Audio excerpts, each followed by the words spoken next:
Hola a todos mis queridos amigos y seguidores de este humilde rincón de YouTube. Qué alegría tenerlos de nuevo por aquí, gracias por dedicarme un poquito de su valioso tiempo. Hoy vamos a sumergirnos en un tema que me ha resonado profundamente, algo que escuché recientemente y que me hizo reflexionar un montón. Hablaremos de esas palabras que pueden dejar una marca, de esas sensaciones que nos hacen sentir, bueno, como si nos hubieran dejado de lado, como si fuéramos un objeto viejo que ya cumplió su propósito. Sí, hoy vamos a desgranar esa frase que escuché de Demet Özdemir: me sentía un objeto viejo, me usaron. Vamos a explorar qué significa esto, por qué nos puede suceder, y sobre todo cómo podemos darle la vuelta a esa sensación. Y antes de que me olvide, si todavía no forman parte de esta hermosa comunidad, este es el momento perfecto para darle a ese botón de suscribirse y a la campanita para no perderse nada. A menudo en la vida nos encontramos en situaciones donde, sin darnos cuenta, nos hemos entregado por completo. Ya sea en relaciones personales, en el ámbito laboral, o incluso en dinámicas sociales, podemos llegar a sentir que hemos dado todo de nosotros, hemos aportado nuestro máximo esfuerzo, nuestra energía, nuestra comprensión, y de repente, nos damos cuenta de que la balanza está completamente desequilibrada. Y es ahí, en ese momento de quietud, cuando esa frase de Demet Özdemir cobra un significado escalofriante: me sentía un objeto viejo, me usaron. Es una sensación de vacío, de desvalorización, como si nuestras contribuciones hubieran sido aprovechadas y luego, una vez que ya no se nos considera útiles, se nos dejara a un lado. Pensemos en ello. ¿Cuántas veces hemos sido esa persona que siempre está dispuesta a ayudar, a escuchar, a hacer un esfuerzo extra? Y al principio eso es maravilloso, es lo que construye relaciones sanas y fuertes. Pero, ¿qué pasa cuando esa disposición se convierte en la norma, y la otra parte deja de reciprocidad?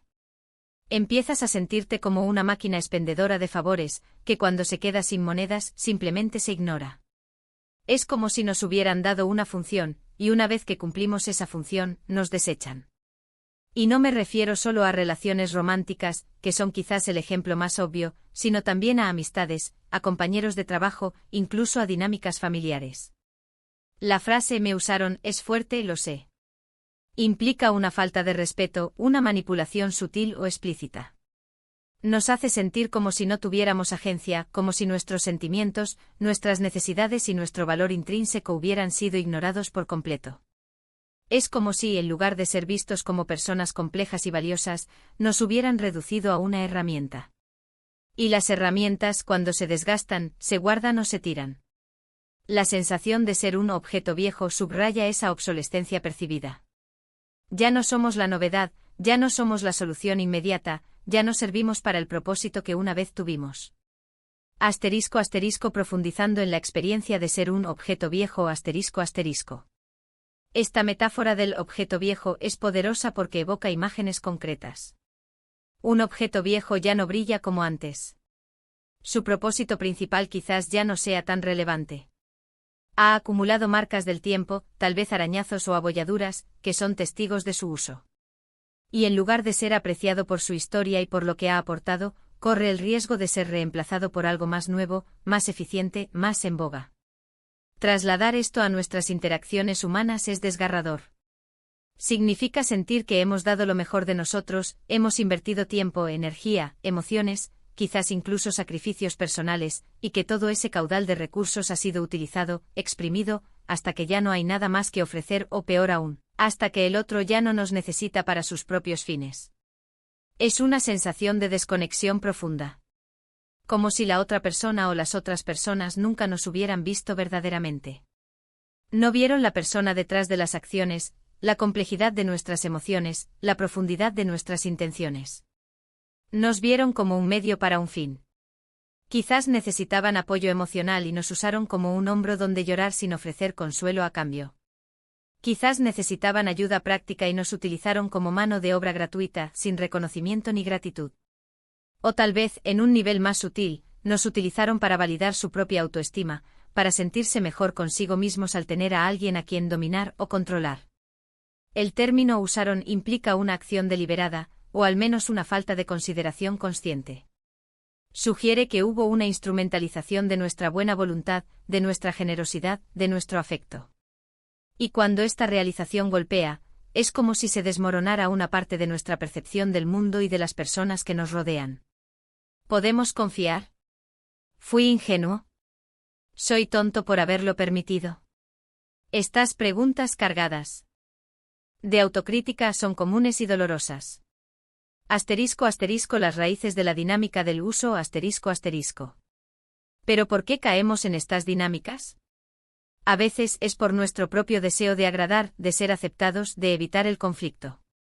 Tenemos un miedo subyacente a la soledad, a ser rechazados, y eso nos lleva a veces a sacrificar nuestras propias necesidades por mantener una conexión, aunque esa conexión sea unilateral. El miedo al rechazo puede ser un motor muy poderoso para aceptar dinámicas que no nos benefician. Preferimos ser un objeto viejo útil a ser un objeto viejo descartado por completo, lo que paradójicamente nos mantiene atrapados en un ciclo de desvalorización. Otras veces simplemente no somos conscientes de las señales. Vivimos en piloto automático, dando y dando, sin detenernos a evaluar si estamos recibiendo algo a cambio, o si estamos siendo vistos y valorados por quienes realmente somos.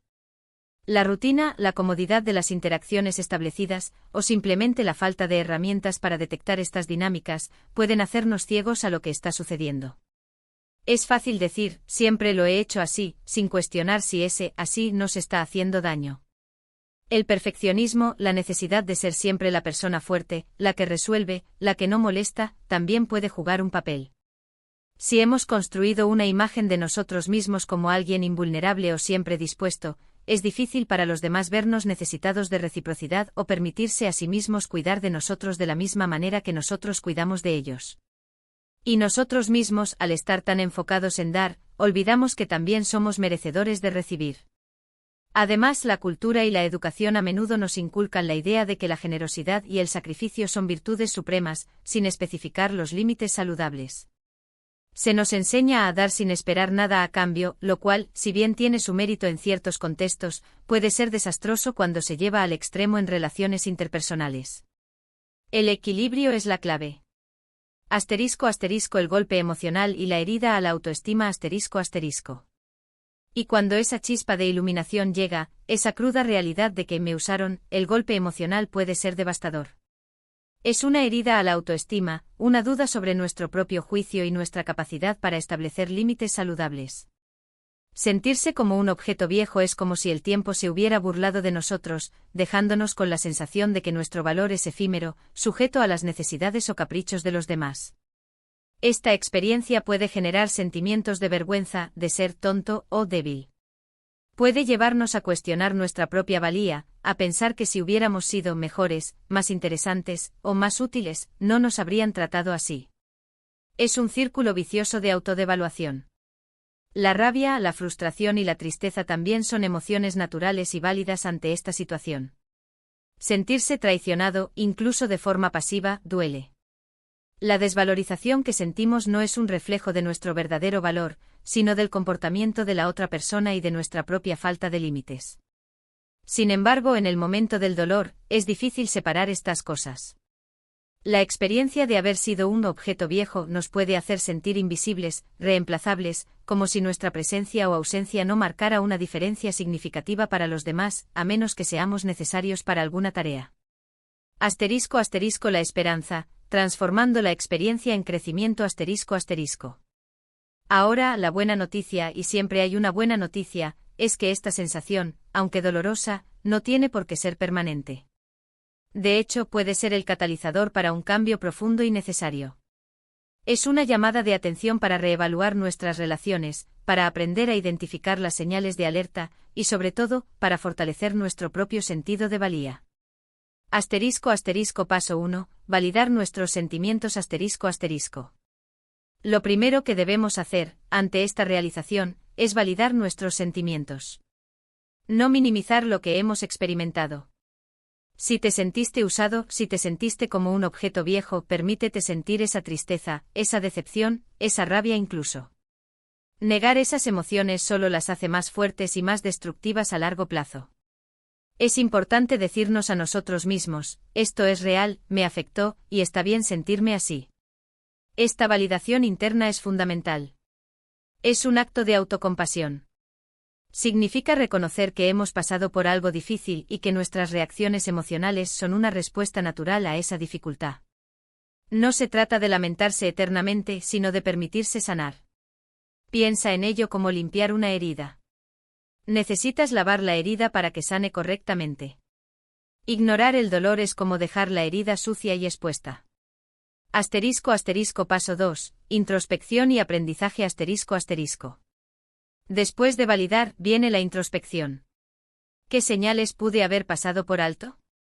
¿En qué momentos permití que esto sucediera? No se trata de culparse, sino de aprender. A veces simplemente no teníamos las herramientas o la conciencia para identificar estas dinámicas. Aprender a reconocer los patrones de comportamiento de los demás y, sobre todo, los nuestros propios, es fundamental. Por ejemplo, si notas que siempre eres tú quien inicia el contacto, quien propone planes, quien resuelve los problemas del otro, y rara vez recibes algo a cambio, esas son señales. Si te das cuenta de que cuando expresas tus necesidades, son desestimadas o minimizadas, esa es otra señal. Esta fase de introspección es como un análisis post-mortem de la situación. No para revivir el dolor, sino para extraer lecciones valiosas. Pregúntate. ¿En qué tipo de situaciones me sentí así? ¿Con qué personas se repitió este patrón? ¿Estaba sintiendo que me llevó a aceptar esta dinámica? ¿Estaba esperando recibir que no recibí? Identificar los patrones en los demás es importante, pero aún más crucial es identificar nuestros propios patrones de comportamiento. ¿Tendemos a sobredonar? ¿Nos cuesta decir no? ¿Buscamos la aprobación externa constantemente? Paso 3. Establecer límites saludables ***. Y aquí es donde entra la parte más crucial, establecer límites. Esto es algo que personalmente me ha costado mucho aprender. Suena tan simple, pero en la práctica puede ser aterrador. Establecer límites no es ser egoísta, es ser saludable. Es decir, yo tengo valor, mis necesidades importan, y no voy a permitir que alguien me trate como si no fuera así. Empezar de a poco puede ser útil. Si te piden algo que te resulta incómodo o que te quita demasiada energía, no sientas la obligación de decir que sí inmediatamente. Puedes decir, déjame pensarlo, o ahora mismo no puedo, pero quizá más adelante. Esto te da tiempo para evaluar la situación y actuar de acuerdo a tus propias posibilidades y deseos. Los límites son como las vallas de un jardín. Protegen lo que es valioso y permiten que crezca de forma saludable. Sin límites, nuestro jardín puede ser invadido y arruinado. Establecer límites no significa cerrar la puerta a los demás, sino definir claramente qué comportamiento es aceptable y cuál no. Algunos ejemplos de límites saludables incluyen: límites de tiempo no estar disponible 24/7 para las demandas de los demás. Límites emocionales no absorber las emociones negativas de los demás como si fueran propias. Límites físicos decidir quién puede acercarse a nuestro espacio personal y cómo. Límites de energía ser conscientes de cuánta energía estamos dispuestos a invertir en ciertas interacciones. Límites de comunicación definir cómo y cuándo queremos comunicarnos. Aprender a decir no es una habilidad que se practica. Puede que al principio genere incomodidad, pero con el tiempo se convierte en una herramienta de autoprotección y autorrespeto. Paso 4. Reconstruir nuestra narrativa interna El lenguaje que usamos para nosotros mismos también es vital.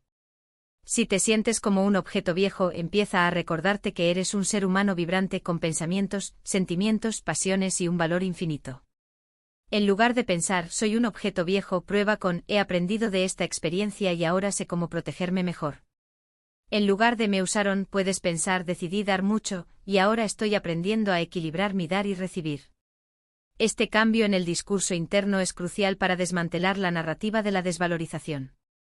Si nos repetimos constantemente que somos inútiles o explotables, acabamos creyéndolo. Al elegir conscientemente palabras que refuercen nuestro valor y nuestro aprendizaje, empezamos a sanar activamente. La autoafirmación positiva, cuando es realista y enfocada en el crecimiento, puede ser una herramienta muy poderosa. No se trata de negarse la realidad, sino de enfocar la energía en el futuro y en el empoderamiento. Paso 5. Rodearnos de relaciones nutritivas. Y algo que me ha ayudado enormemente es rodearme de personas que me valoran por quien soy, no por lo que puedo hacer por ellos. Personas que celebran mis éxitos, que me apoyan en mis fracasos, que me escuchan con atención y que reciprocidad en la amistad y en la vida.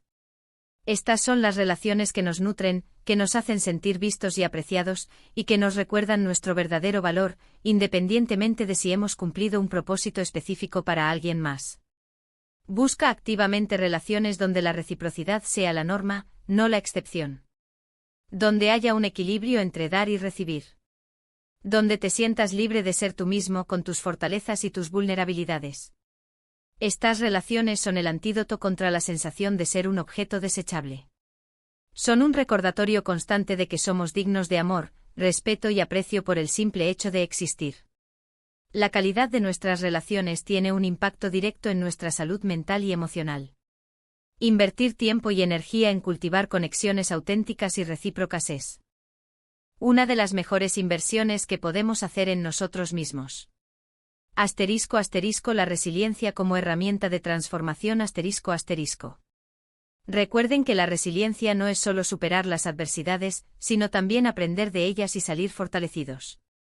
La sensación de ser un objeto viejo, de haber sido usado, es una experiencia que, aunque dolorosa, puede enseñarnos lecciones invaluables sobre el autorrespeto, los límites y la importancia de cultivar relaciones auténticas y recíprocas. Esta experiencia, al igual que una tormenta que derriba árboles viejos para dar paso a nueva vida, puede ser un punto de inflexión. Nos fuerza a examinar nuestras creencias sobre el amor, la amistad y el valor personal. Nos da la oportunidad de rediseñar nuestras interacciones y de protegernos de futuras decepciones. La resiliencia nos permite tomar la experiencia de haber sido un objeto viejo y transformarla en la sabiduría de ser un tesoro bien cuidado. Nos enseña a apreciar nuestro propio valor, a no depender de la validación externa y a construir una fortaleza interna que nos proteja de las fluctuaciones del trato de los demás. Un mensaje final de empoderamiento. Así que si alguna vez te has sentido así, quiero que sepas que no estás solo. Y más importante aún, quiero que sepas que tienes el poder de cambiar esa narrativa. Tu valor no depende de la aprobación o la utilidad que tengas para otros. Tú eres valioso por el simple hecho de ser tú. Hemos hablado de la sensación de ser un objeto viejo, de la experiencia de sentirse usado, de las razones por las que esto puede suceder, y lo más importante, de cómo podemos empezar a sanar y a fortalecernos. Hemos explorado la importancia de validar nuestros sentimientos, de aprender de nuestras experiencias, de establecer límites saludables y de rodearnos de relaciones que nos nutran. Y antes de cerrar este capítulo de hoy, quiero agradecerles de corazón por acompañarme, por estar aquí, por dedicarme este tiempo tan preciado. Su presencia significa el mundo para mí. Me encantaría saber qué piensan sobre este tema. ¿Alguna vez se han sentido así? ¿Cómo han logrado superar esas sensaciones? Dejen sus comentarios aquí abajo, me encanta leerlos, aprender de sus experiencias y crear esta comunidad tan especial juntos. Y si este vídeo les ha resonado, si les ha aportado algo, por favor, regálenme un gran me gusta. Eso me ayuda muchísimo a seguir creando contenido para ustedes. Compártanlo con amigos o familiares que crean que podría beneficiarse de estas palabras. Y si aún no lo han hecho, denle a ese botón de suscribirse. Únanse a esta familia, activen la campanita para que les llegue la notificación cada vez que subimos un nuevo vídeo. De verdad, no se van a arrepentir. Gracias de nuevo, mis queridos amigos. Nos vemos en el próximo vídeo, un abrazo enorme. Adiós.